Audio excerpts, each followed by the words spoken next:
what I don't make a difference to my family, or I'm not relevant to my community, which of course involves something very, very subjective about how you feel and your feelings about adequacy or inadequacy relative to your loved ones, relative to your friends, and so on. So I'm sorry about having introduced that misleading example. I hope that with what I just said, it becomes clear, because today we're going to be dealing with that, with historical explanations. Now, I'm not going to go into, mention Napoleon, I'm not going to go into warfare.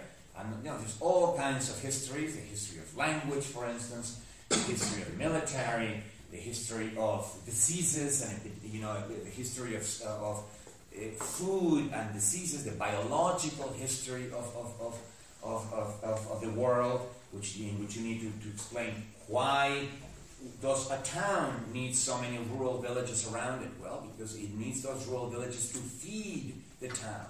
Or why were certain diseases like measles and smallpox already non-threatening to Spaniards in the 15th century, but when those Spaniards went to Mexico and encountered the Aztecs, they gave those diseases to the Aztecs and they became epidemic with the Aztecs. So you could ask the question, why were measles and smallpox not virulent or not threatening to the lives of people in Spain, but when they brought those to New Spain, when they brought those to Tenochtitlan, to the city of the Aztecs, they became epidemic? That would be another explanation. And there is, in fact, an explanation. Those diseases had become childhood diseases many years earlier in Europe, and had become what is called endemic. That is, everybody's now immunized, and only the babies who are born without immunity get the disease. But when you moved a population with those germs into a place where they had never had that disease, it becomes epidemic. So there's an explanation, which is partly in terms of causes, partly in terms of reasons. So there's all kinds of aspects of history which we're, of course, not going to be able to talk about today, because it would take me an entire 5 days of classes to go over biological history, urban history, military history, linguistic history, artistic history. But in every single one of those, we would have to give explanations. We would have to give some descriptions. This is what happened in the 16th century. But then after giving those descriptions, which are totally in terms of signification, defining your terms, disambiguating your sentences, then we would have to move on to make assessments of significance, assessments of importance or relevance, to find the factors that together are relevant to explain a particular historical episode. So today what I'm going to do is I'm going to concentrate on economic history, partly because we are in the middle of an economic crisis, which is touching us, is touching our lives in every single respect, and it will go on for a couple of years, 2 or 3 years, and continuing touching our lives. So it's perhaps, of all the other aspects of history which I could have chosen as an illustration, is perhaps the most relevant today. But also perhaps because it is a subject that allows us to, I don't want to be teaching you a class of history today. It has to be philosophy of history, and it has to be Deleuzian philosophy of history. So that particular subject lends itself to a Deleuzian approach very nicely. So the way I'm going to do it is I'm going to spend the morning class talking about the more abstract aspects of explanation, how we go about picking relevant factors, what kinds of guidelines can we have, because you can never be exactly sure of what is relevant and what is significant, but what kind of guidelines can we establish, in our philosophy of history to facilitate arriving to the right explanation most of the time.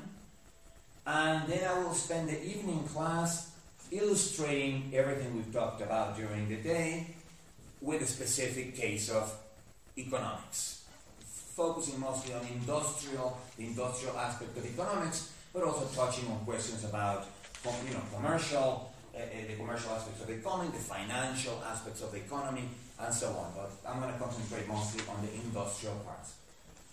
So, the very first question that we need to ask ourselves in terms of what is relevant and irrelevant in explanations of economic history is what kinds of entities, what kinds of beings, what kinds of social entities are valid in our explanations? What kinds of social entities are valid as part of the answer to a why question? And in particular, I want to say that entities like the market in general, or the state in general, or Western society, or society in general, are not valid entities for the explanations we're going to be studying today. Now, I'm going to try to convince you of this. Certainly, I'm going to try to give you evidence for this book. Clearly, what I'm talking about now is a hypothesis. I'm saying, in my view, these are not valid entities because they don't exist. They are reified generalities.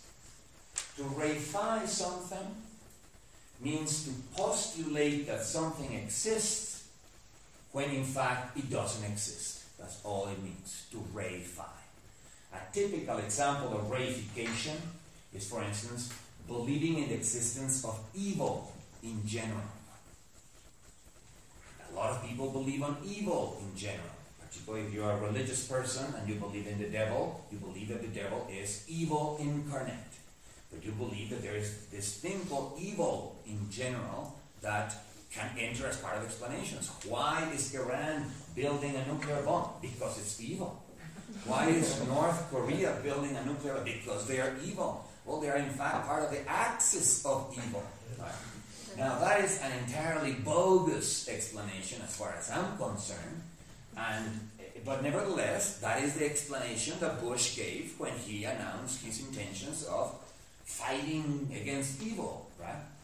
So, a lot of what happens in political life, whether you are an activist or whether you are an academic who's trying to contribute to an understanding of the problems of social problems with an eye to solving those problems, with an eye to creating a fair society, with an eye of expanding the realm of just practices and trying to eliminate unjust practices, is precisely finding the right explanations and fighting the wrong explanations. Now, yesterday, before I get back to this, yesterday we saw, when we discussed the three reasoning styles that Deleuze adopts from science, the very first one we discussed was population thinking, and the main, in addition to the role of difference in the variation necessary in those replicators for evolution to occur, I introduced another example of why species, like the human species, are historical entities, not Aristotelian general categories.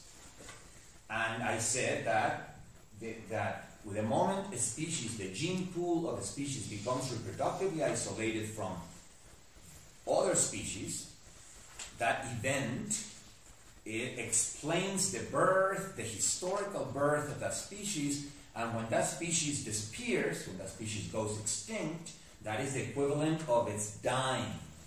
And therefore, species are not general categories, like Aristotle thought. They are singular historical individuals. Now, I remember I told you that ordinary language has made the word individual almost synonymous with the word person. You talk about, the individual versus society. Well, that means the person, the individual person versus society. But the word individual doesn't necessarily have to mean individual person. You can perfectly well talk about individual communities, for instance. This community, that community. You can talk about individual organizations.